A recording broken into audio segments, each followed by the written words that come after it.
Hello everybody. Today we are going to talk about surface area of 3D shapes, and in this case notice that I have provided only 4 basic 3D solids and their shapes because there are other ones, but these are the most basic ones, and there are other ones that they use the same kind of a pattern in terms of how we come up with the surface areas and the volumes of them. All right. Now, one of the things that I want to point out is that this table doesn't have a column for number of faces. Number of faces is in each shape. These are 3D objects, okay, solids.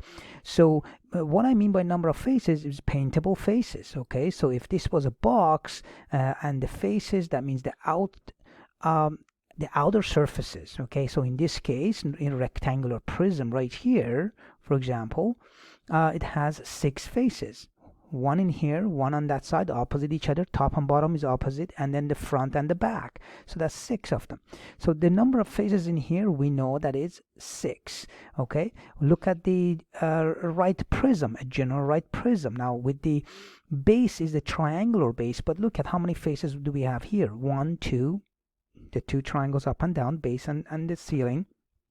And then we have the 2 rectangles on each side, the wedge, and then the big rectangle that is at the back. So altogether we have 1, 2, 3, 4, 5 in this case. Okay, and in this case, a cylinder, basically what you have this. I'm going to show you the net diagram of all of these as well, but in this case you notice that there is only 2 faces, one on top, the bottom, so that there are 2 circles on top and bottom. Suppose that this is a can, right? And then the round region of that cone, that cylinder, which is actually, when it's opened up, it's actually a rectangle.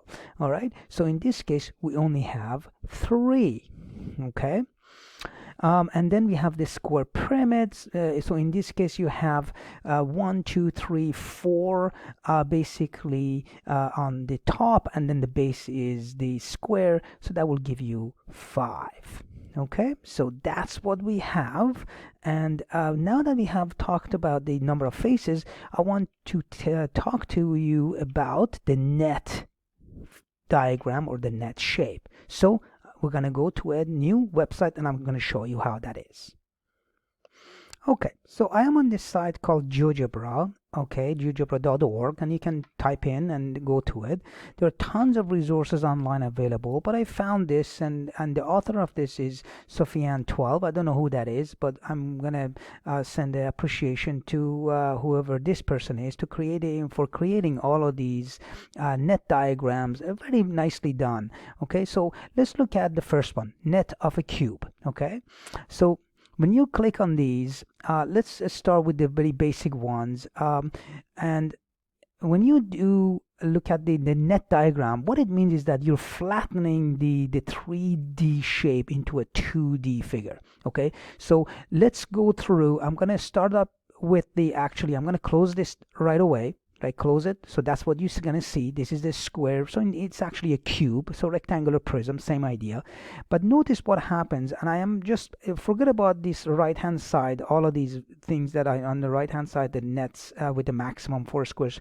Just ignore all of this. But I just want you to just pay attention to this cube as I move and I open up the cube, and then we go to the net diagram. Notice, and this is, you can actually do that grabbing a box and cutting it open, and you notice that this is, once you flatten it completely, that is called the net diagram.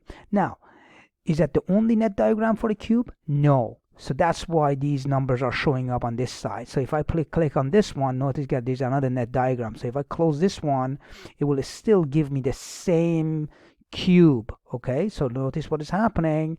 It still gives me the same cube, and you can play around with all of these and notice that at the end of the day the net diagram should have a setup like this. Okay, so some form like that. The very famous one, the basic one, is this one. Okay, so that is the net diagram of cube. So let's look at the net diagram of cylinder. All I did, I just clicked on the cylinder. You could have clicked on a cone or any of them, right? Doesn't matter, but I just chose this one again. So here it is. And by the way, the author for this one, I think the creator of this is Anthony Orr. so thank you, Anthony, for creating this. It's very cool. So look what happened as we are gonna look at we are gonna open it up. So if I grab a scissor and cut this, basically the side of this cylinder completely, and then I open it up, look what happens. You get a top and bottom, which is a circle right here and right there. Okay, so you have that, and then you have the body, and when you open it up, as I said it before, it's actually a rectangle. Okay, that's why when you're dealing with for example, the surface area and the volume, you actually using the length and width of the rectangle, the body, and then the top and bottom. All right, so that's basically what it is. You can play around with that, and it's very cool. Notice what's happening again. So just like that. And by the way, this is called the net diagram. That's what that is. It's a net diagram of a cylinder. All right, and the last one I want to talk about is net and surface area of the triangular prism. All right, it's basically same as one of the ones that we talked about, the second one, the triangular prism that we talked about in our table. But look at what's happening. I mean, we can change again. Thank you to Mr. Tak Hong Da from Woodland Ring Secondary School. He's created this really nicely, and these are all different variation. If you want a base is a triangle, I can change the value of the base, like basically the square, right? It becomes a rectangle. We can make a square. We can just change the size of that, and the height, we can change the height. That's the height. Okay, the height of the triangular prism. And then of course this is closed. If I want to open it up, that means that it will end up being look at that, it just opens up, and that becomes your net diagram.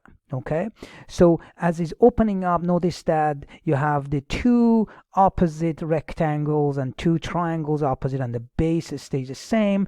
It doesn't change, of course, none of them change, and then that becomes the net diagram. Okay, that's basically it. So make sure that you go through all of these shapes. On the left hand side, there are lots of them here you can play around with, and that helps you to actually do the net diagram on your own when you come to that. And then the surface area is basically the area of these surfaces right here. You just find the area of these surfaces and you add them all together. And since you know the area of the basic geometric shapes, rectangle, triangles, squares, any of that stuff, and then just add them all up, put them together. That's what the surface area is. Okay.